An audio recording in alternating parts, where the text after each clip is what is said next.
It's story time with Chucky Finster.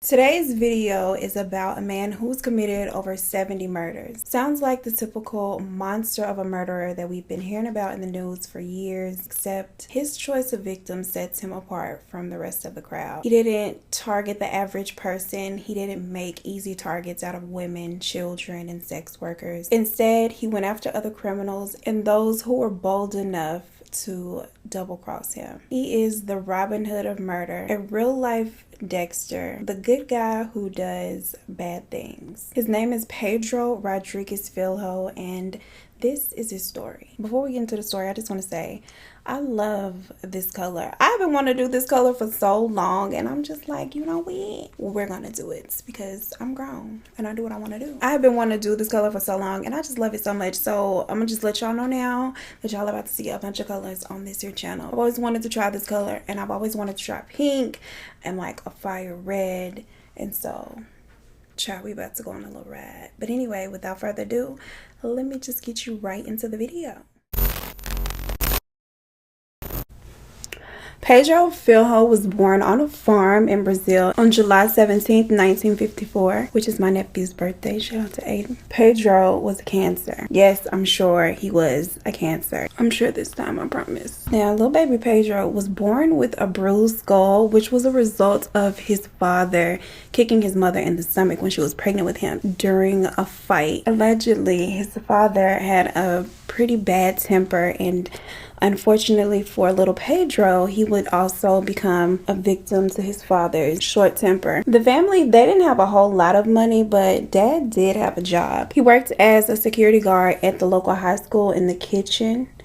Child, why they need a security guard in the high school in the kitchen? I don't know, but that is where Pedro's father worked until Pedro was 14 years old, and then he was fired and accused of stealing food from the high school kitchen. He was very upset by this, and he just maintained his innocence that it was another guy and it was not him stealing from the children's lunch. Nevertheless, they weren't trying to hear it, and they fired him anyway.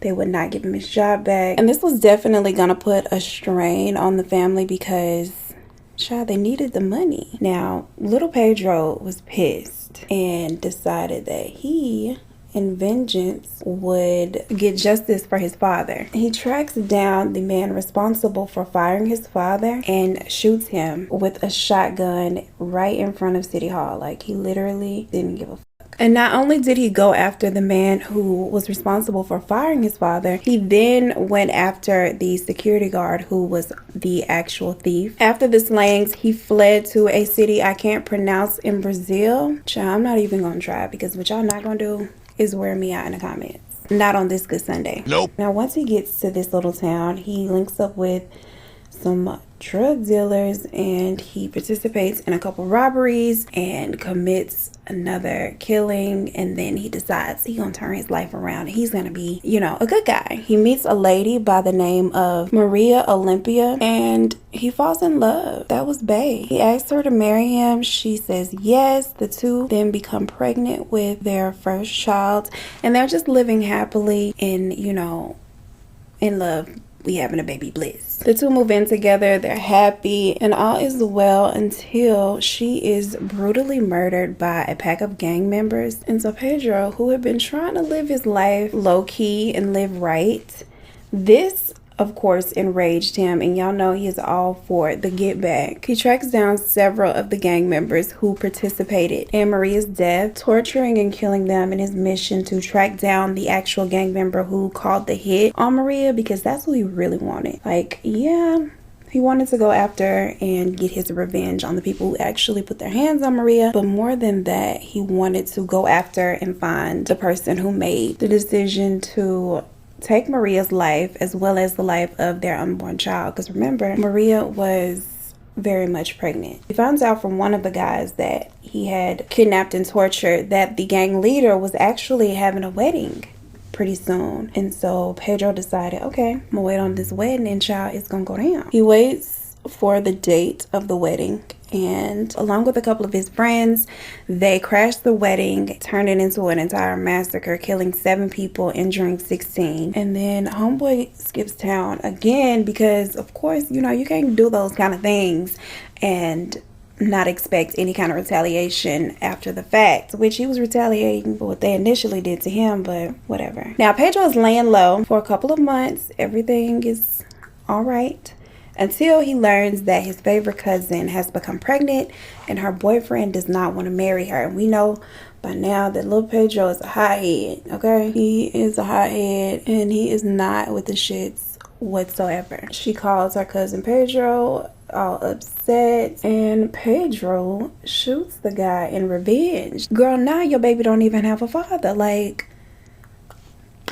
I can't say for sure that that's what she asked of Pedro, but child, that's what Pedro did. Now, little baby is without a daddy, which is sad. It's like, girl, at least your baby would have had a father. But now he not even gonna have that. All because you wanted to have a husband more than you wanted your baby to have a daddy. The next notorious crime committed by Pedro was also one of vengeance, because we know by now that's how he gets down. Now, this time the target was his own father. The very man that he committed his first crime on behalf of, child, is now his victim. Get this. Pedro's father had used a machete to kill Pedro's mother and was doing time in a local prison. And when Pedro found out that this happened, he was a little upset and decided that he was going to take matters into his own hands and go after his father, even though his dad was already locked away in prison. He goes to visit his dad in prison, where he smuggles in a sharp little weapon and uses it to stab his father 22 times. He got him 22 times before anybody realized homeboy has started sprouting blood. Like, how you stabbing somebody 22 times in the guard? Like, don't they have guards in prison when you visit? How did you get 22 in without anybody seeing it? Y'all know I don't make the news, I just report it, so I'm just telling you what I heard. And that was not it. He then proceeds to cut out his father's heart and chew on it right there in the visitation room. Now, he does manage to make it out of the prison unscathed, child, and uncaught, but the police already knew who they were looking for, because of course he's on the visitor's log, child, so they know you're the responsible party for this, and they put out a warrant for his arrest. It doesn't take that long for them to catch him, because on May 24th, 1973, he is arrested and put in the squad car with 2 other criminals, one being a rapist. The police drives his little pack of criminals down to the station for booking and processing. They get there, the officer opens the door, and he realizes that the rapist is now dead. Pedro has silently taken his life, child, right there in the back of the squad car, and the police allegedly didn't hear a thing. Allegedly.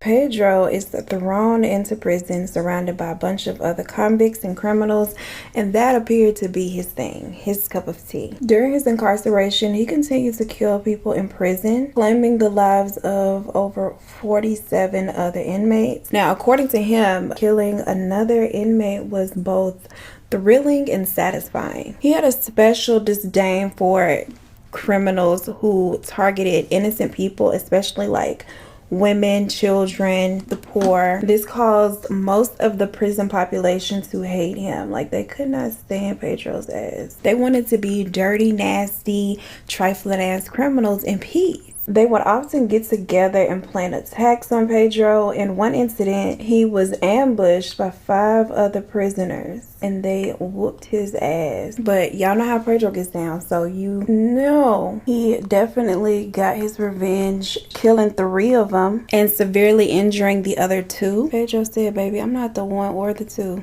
to play with. Some people have to learn the hard way. For the most part, he was a vigilante killer, but homeboy did kill his cellmate because he was snoring too loud. So that's kind of the only one I don't really agree with here or see. It's like, sis, some of us snore. And by us, I don't mean me.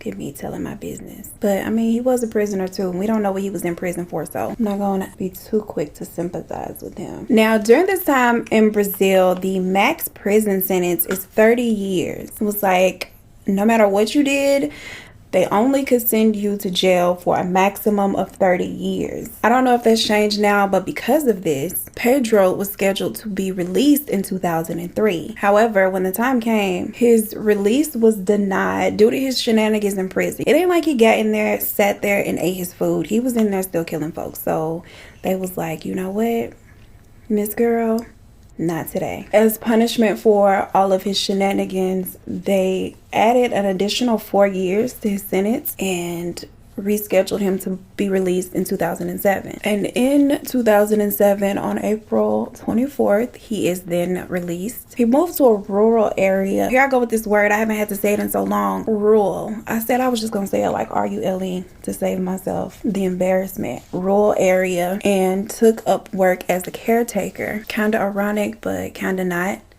because it was like he was kind of a, I'm reaching. He wasn't a caretaker. He was living his little life in this little rural area, trying to be a good guy in a different kind of way this time around. This was actually working for him, and he was doing fine up until September 15th of 2011, when he was rearrested and convicted of inciting a riot and false imprisonment, which were crimes that he committed while he was previously detained. So I feel like that's kind of unfair, but I'm nobody's judge or lawmaker, so what I feel like doesn't really matter.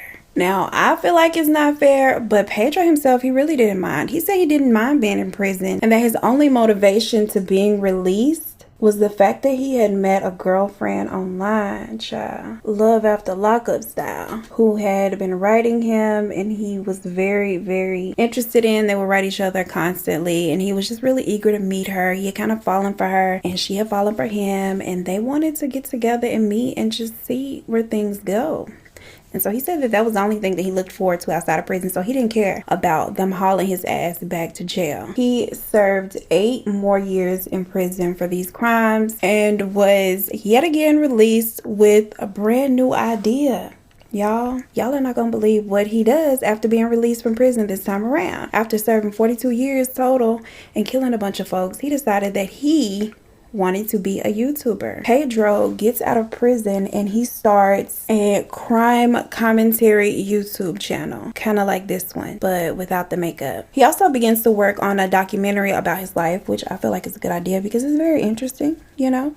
Hence why I'm sitting here telling you his story today. His channel is more so geared toward young people who idolize the life of crime. It's kind of like an I've been here before, it ain't all this cracked up to be, this is why you shouldn't be out here committing crimes kind of thing. And it is geared toward the youth. He said that crime is no joke, and many people enter this life because they see the branches, which is the fame and the money and the fast life, but they often don't see the roots, which is prison and death. He also said that he feels like the life of crime is much like the devil. What he gives with one hand, he takes away with the other. And he just wants to warn people that, you know, you might not pay on the front end, sis, but you're going to pay on the back end, because you definitely are going to pay. His goal and the whole purpose of him creating this YouTube channel was just, like I said, to warn young people about the dangers of a life of crime. He says he feels a responsibility to the youth to warn them against this lifestyle and just to let them know it ain't all this cracked up to be, sis. Like, don't do it.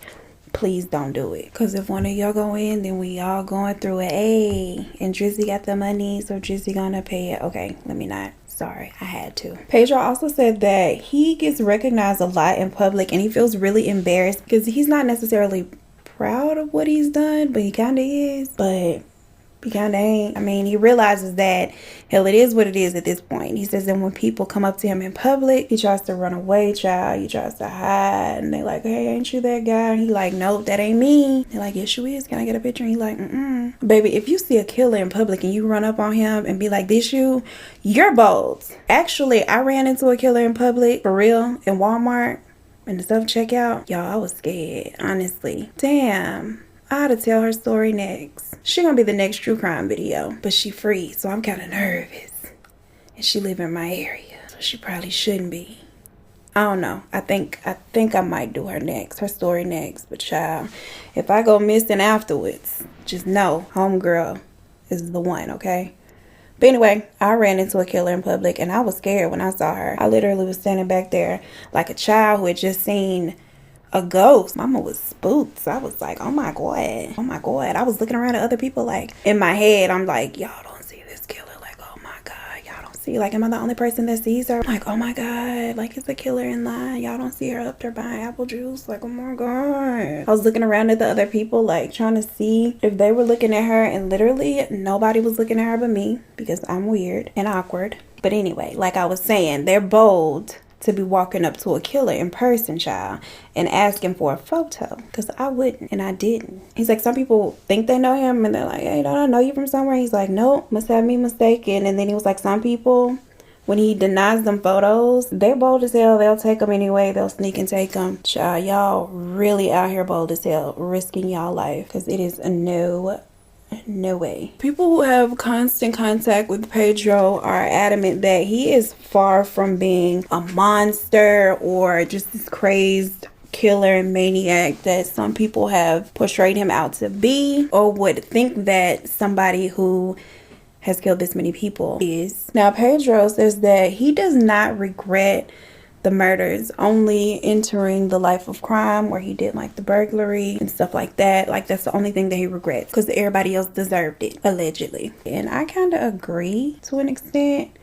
I mean, homeboy that snored, I don't know what his crime was, but if he was just in there for a little weed and he just happened to be a person that snored, then that one I can't excuse. Pedro said his only wish is just to live the rest of his life in peace. We ought to leave him the hell alone and not take a picture of him when y'all see him in public like he Kim Kardashian or some damn body. And to also spread awareness on the detriments of entering the criminal lifestyle. And that is pretty much it for this story and this look.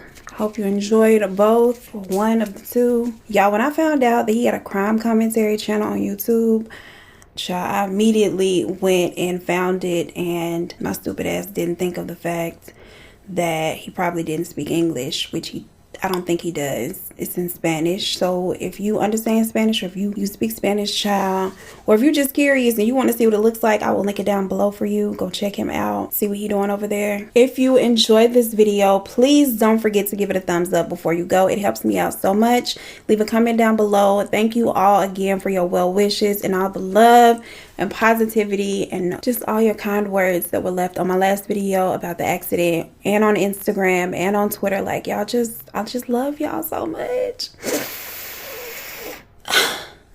And I appreciate y'all so much too. I don't even want to say bye for now, but I gotta go. Before I go, I want to say, as always, thank you so much for watching, and I will see you in the next one. Peace. During this incarceration, creating this YouTube channel was just, like I said, to warrant